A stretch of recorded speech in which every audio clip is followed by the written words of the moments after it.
Welcome to another. I guess I'm able to hear it. Okay. Welcome to another session from Sitecore User Group Kerala, and we have Akash and Ravina from Horizontal to share their details on middleware and Sitecore XMCloud. So we are handing over to you, Akash and Ravina. Hey, thank you, Shri. First of all, thank you, Kerala and Horizontal team for facilitating this. Today, I and Ravina will be doing a session on middlewares in Sitecore XMCloud. In this session, we'll be explaining how different type of middleware works in the XMCloud. Next slide. Yep. I'm Akash Saulki, working as a lead in Horizontal Digital for past 5 years. And I'm also a Sitecore MVP for 2025. I have 12 plus years of experience. And also I worked on for Sitecore for 7 to 8 years. I have expertise on like Sitecore Commerce, Sitecore SXA, XM Cloud, Sitecore Search. You can reach out to me on the below email ID and LinkedIn URL. Thank you. Over to Ravina. Thank you, Akash. Good evening, everyone. My name is Ravina Mathur. I'm working as an associate lead at Horizontal. I have 9+ years of experience, mainly with front-end technologies, and last 4.5 years, I'm working on Sitecore projects. This is my LinkedIn handle and email ID. You can reach out there. So in today's session, we are going to discuss about middleware in XMCloud. What is middleware, types of middleware, the execution flow of middleware, and multi-site middleware and redirect middleware. And we will discuss about one important feature, which is middleware matcher. And then we will discuss about what is the new content SDK and middleware in content SDK. So what is middleware in terms of XMCloud or Next.js? So middleware is a core concept of Next.js, and Sitecore XMCloud builds on top of it. So XMCloud leverages the concept of middleware, which is core functionality of Next.js, and then creates its own middleware to perform some important actions.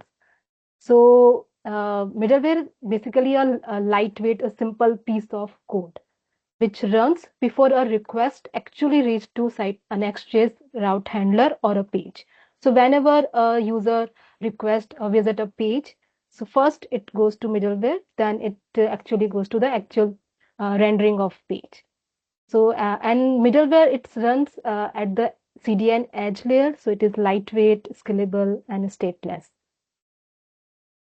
So in terms of XMCloud, what is the role of middleware? We can see it enables multi-site and multi-language routing, as XMCloud instance can have multiple sites with multiple language support. So to enable this middleware is very useful. And other things are like to handle SEO endpoint serving robots.txt and sitemap XML, and performs all redirection defined in XMCloud configuration, and set some important cookies in the middleware function. And to enable personalization, we need a middleware function to enable and implement personalization. And we can also create our own custom middleware if there is any requirement like authentication or some logging or something. Then we can also create our own custom middleware. We will see how all they works together and what we need to do to implement this. We will see later. So mainly 5 types of middleware we can see in XMCloud. One is multi-site middleware for multi-site to enable multi-site functionality of XMCloud. Redirect middleware for redirection purpose. SEO middleware and personalized middleware, and we can also create custom middleware. And there is a specific folder we can say where we need to write code, or it is available by default as out of the box starter kit. So this is the basic execution flow of middleware. So whenever client request or user request in the browser, so middleware is the first which sees the request and execute any action based on the requirement. And the order is multi-site middleware first that execute, and it used to determine host and resolving to actual site. then redirect middleware for any redirection purpose, and SEO and other custom or personalization middleware can be performed in this section. After that, this request goes to actual route handler or pages, and then we can see any web page or something on the page as a rendered page. So first is multi-site middleware. So as XMCloud instance can host multiple websites, and every request must resolve to the correct Sitecore site before rendering to actual end user. So that's why multi-site middleware handles site detection and URL rewriting at the edge layer before going to the actual Next.js routing page. It is near to user layer, but in the middleware at the CDN edge, so it is fast and accurate to resolve site. So how it works or what it does is like it resolves the site based on hostname and using site resolver. So basically, when we build any application, at the time build time, we store some information which multi-site middleware use to resolve all this site specific information and set some cookie. And if we need any URL to prefix, it can be done in this middleware section. And we have order to perform all middleware actions, and it's the order of multi-site middleware is generally lowest. We can see in code it is -1 because this middleware should be resolved, should be executed at first. This is the architectural diagram of multi-site middleware. So it works on like two phases: build time and run time. So whenever we build our code, so it prepares some site configuration from the Sitecore Experience Edge. We are using data from Sitecore Experience Edge, and we are preparing some configuration that will be used by multi-site middleware at the runtime. So in this diagram, we can see the JSS config plugin fetches some information from Sitecore Experience Edge, like host names, language, site names, and store in JSS configuration temporary file like src temp config.js, and uses site resolver function get by host to map each host name to its specific Sitecore site. So this is all in build time.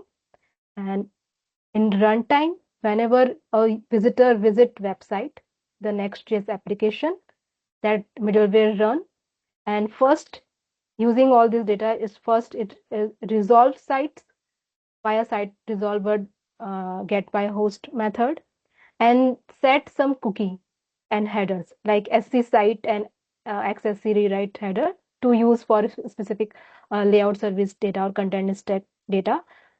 It sets some cookies and rewrite path if if there is any requirement to rewrite the site path. It all happen in the multi-site middleware. And if we see the code base of middleware and plugins, so this is the XMCloud Foundation kit where we can see these files coming as a out of the box. We can see this is the middleware folder. This is main core middleware runner function, and in plugin we can see three middleware functions are written: multi-site, personalize, and redirect. So this is index.ts file, which is the main core middleware runner where based on order it execute all middleware function, and like it's a chain of execution of multiple middleware. And this is multi-site middleware which we are talking about right now. So in multi-site middleware, it uses this function from the main Sitecore JSS package, and we can see the order of this function is lowest, -1, a simple piece of code. It resolves one by one. So we can also exclude route. We can set disable or enable if we want to not processed, so we can add here. And then site resolver, it invokes site resolver to get a specific data, like to map host name to a specific site name. It imports site resolver. And to set cookies, this function is used inside this middleware. This is the basic snippet of middleware function.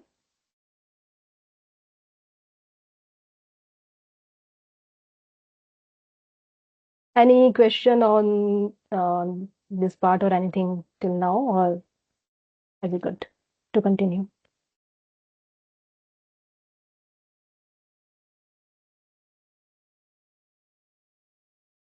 Okay, so next type of middleware is redirect middleware. Redirect middleware implemented using redirects plugin, and this is responsible for executing redirect rules defined in XMCloud. So we define some configuration, some rules in XMCloud, which is fetched from Sitecore Experience Edge, and then it resolves at the runtime as a part of middleware. So it handles all 301, 302 redirects configured in XMCloud and provide specific particular URL. Yeah, it support multiple locales and integrate with site resolver. And yeah, this function generally skip execution during local development to maintain performance or speed. You see this, the code of redirect middleware function. Here it is. So it first fetch or redirect rules from Experience Edge, which are stored in XMCloud project actually, and then match the current URL against those rules which we need to rewrite and apply for both 301 or 302 request, and then pass through if there is no rule.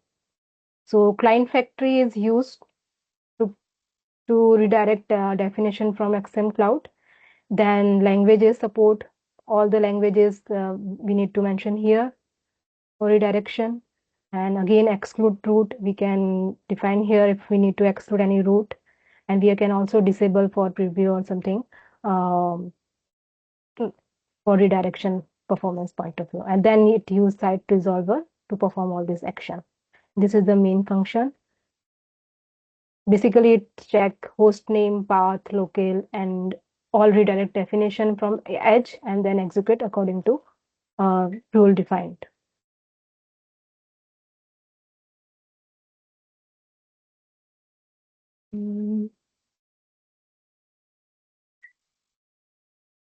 And we can see in this middleware.ts file where we import that main function or runner. So here we can define one matcher which path we want to exclude, like match all path except for API roots, next underscore next build folder, Sitecore API, and any specific assets or something. So we can exclude. We don't want to run all middleware function for all these kind of URLs. So we can add here, and it will maintain build time, speed, and for actual requirement of middleware function. So with this, the help of this matcher, we can add here what we want to exclude. And here we are importing this middleware from this file from library middleware and calling to execute all middleware.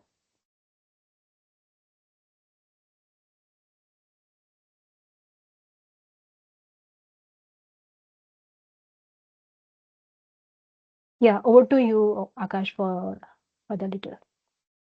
Thank you.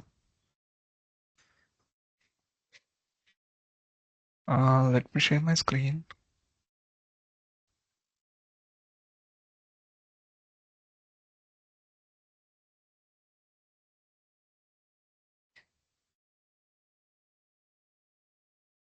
So do let me know if you are able to see the slide.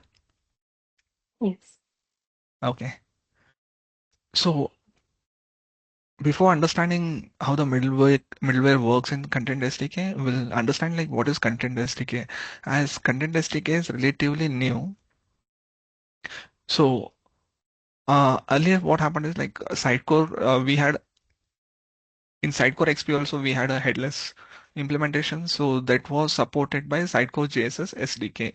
In 2022-2023, Sitecore came up with a Sitecore XMCloud. So what happened is Sitecore evolved the JSS SDK and made it to support XMCloud, and it was hosted in the name called XMCloud Foundation Head in the GitHub. So the Foundation Head starter kit of XMCloud contained certain features which were not relevant to the XMCloud. So to simplify and modernize this SDK, Sitecore recently introduced a Sitecore Content SDK, which is a major upgrade of a Sitecore JSS SDK. So this Content SDK is streamlined and optimized specifically for a XMCloud. It has a reduced complexity and the package size, as it does not support as the unwanted dependencies have been removed, and complexity in the sense like how we implement a temp.config.js file or a handle the middleware implementation have been very much simplified. We can see in the next demo like how they have been. And there is also in like Content SDK 1.2, there's a support for a app router. Next.js app router. Till now, Sitecore only used to support the page routers. So Next.js started supporting app routers and page routers from the Next.js 13 or 12. So Sitecore, we did not have an app router feature. So going forward, as Next.js said, like going forward, the forward app router will be implemented everywhere. So Sitecore went with app router in the Sitecore Content SDK 1.2. Let me jump to the next screen. So middlewares in Content SDK. Basically, if you see right, XMCloud Foundation Head, implementing a middle. If you want to have a middleware, you have to have understanding it was a little bit complex, and the placement, how the middleware is being called, right? It was like we had a middleware.ts file in the SRC, then that was invoked by a index.ts file inside the SRC library folder, and that folder had a plugins. That plugins listed the different middlewares. So this has been simplified in the Content SDK, where you just have a middleware.ts file. You can create your custom middlewares anywhere in the application and just invoke them inside this middleware.ts file. Next thing is like the Content SDK comes out of the box with a multi-site redirect and personalized middlewares. So in the demo, we'll see how to add a new middleware in the Content SDK. So let me switch my screen to. Okay, this is my Content SDK starter code. So if you see, we have a middleware.ts file inside the SRC directly. So as you can see, all these three middlewares have been implemented by default. So what I have done is I have implemented two middlewares. One is a logger with middleware and logger with middleware base. I'll explain what is the difference. This basically, when you want to implement a middleware, you have to always inherit a class called middleware from the Sitecore Sitecore Content SDK. So this middleware has this handle function defined inside it, which you have to implement it. So the one which extends just a middleware, you can just pass whatever functionality you want to handle inside that middleware. Basically, what I'm doing is I'm just logging the class name and a request URL. If I go to this other class, right, logger with middleware base, this extends middleware base. So middleware base has a parameterized constructor where you have to pass certain parameters as site name, whether you want to skip this middleware for certain conditions or not, what is the default language. Rest all remains same between these two implementations. If I go inside this middleware base, right? So you'll see there is a parameterized constructor. If I go to this constructor, it has a four properties: skip, default hostname language, and the sites. So both these class have same implementation, but when I invoke this, I have to for this one I just have to pass the parameterized constructor. So let us start like invoking these middlewares inside the middleware.ts file. So there is no log of the middleware, right? What I'll do is here, I'll start calling my functions.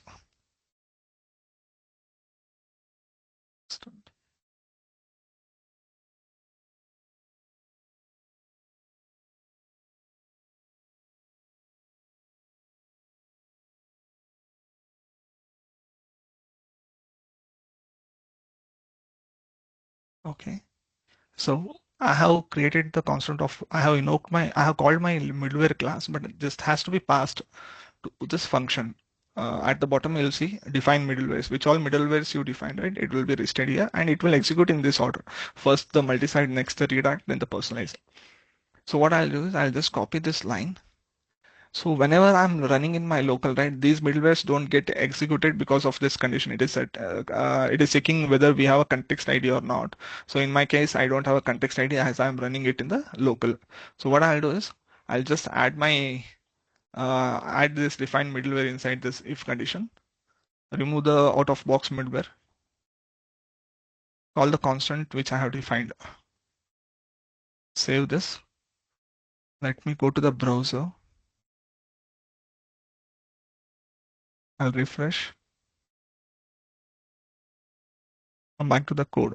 If you see now this has been invoked. This middleware has been called, and you'll see the log. This is the one, and the other one's a HTTP request. So these both lines have been logged here.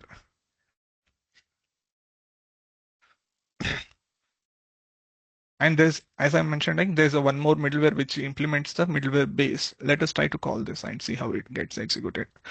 So I'll again create a one more constant.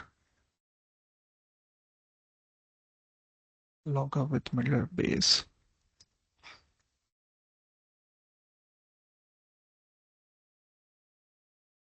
Adding an import.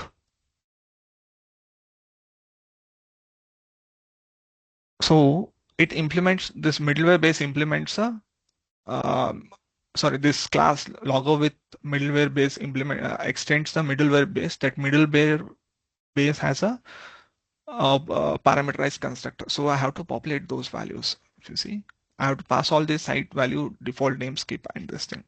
So just to fast this up, I'll copy these values here, paste it, and then call this constant. Next after this, my first middleware. So what has happened? I have called this middleware logger with middleware and logger with middleware base. So if I refresh, I should see the two logs now. Yep. First one is a logger with middleware, and the second one is logger with middleware base. So both middlewares are getting invoked, and at this point.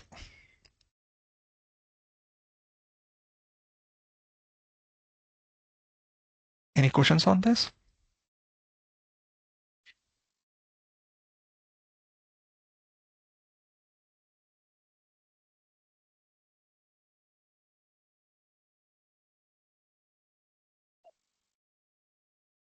So in this way, we have we can create our own middleware and execute in the content SDK, and similar way we can do in the JSS SDK. Yep.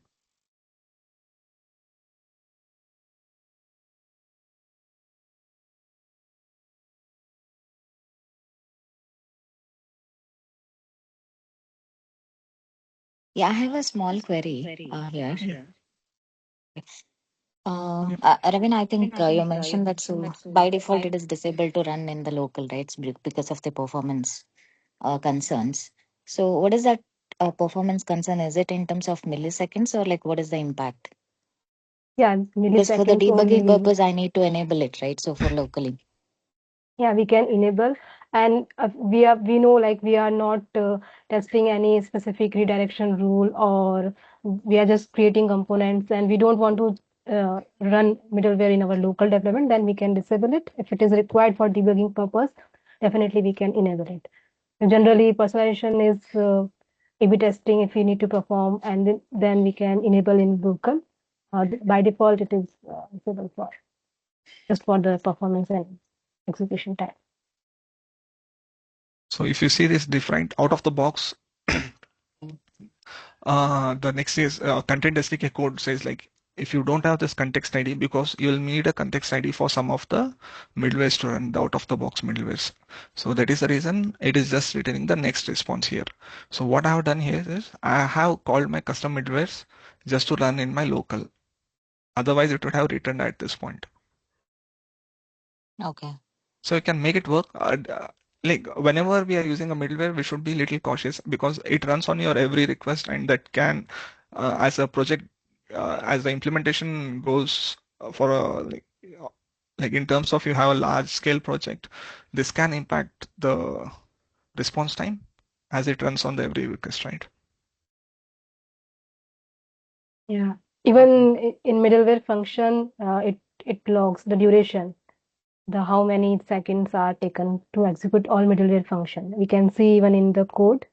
I can show you quickly. So if we see, yeah, this debug, it logs middleware start time for the performance debugging. We can see, and after execution of all middleware, it give information how much time is taken by middleware. Okay, So, basically it is in terms of milliseconds, if I understand correctly, right? yes, I mean, they not are much light. delay. Yeah, they are light, Okay. but for performance point of view, generally we avoid to add more code in middleware section because ultimately it is middleware. Client request Right. and client response. All these are working in between. So, but lightweight, that's why these are like required, these are must, multi-site resolver and all this redaction. That's why we are adding in the middleware. Thank you. So based on code and requirement, the seconds can be increased if we do any complex task in middleware section. Generally, we avoid, but we have to have all this in middleware. Then we do in this way. Okay. Thank you. That answers my question. Thank you.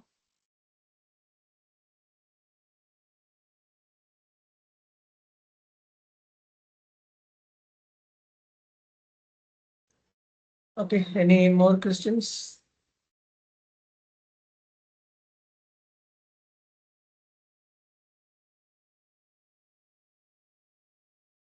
Okay, if nothing more, thank you, Akash and Ravina, for this for sharing this wonderful topic that most people are aware of it, but don't know how to use it in real-time projects. So thank you so much for sharing this. Thank you. Thank You you all all. for Thank attending. you.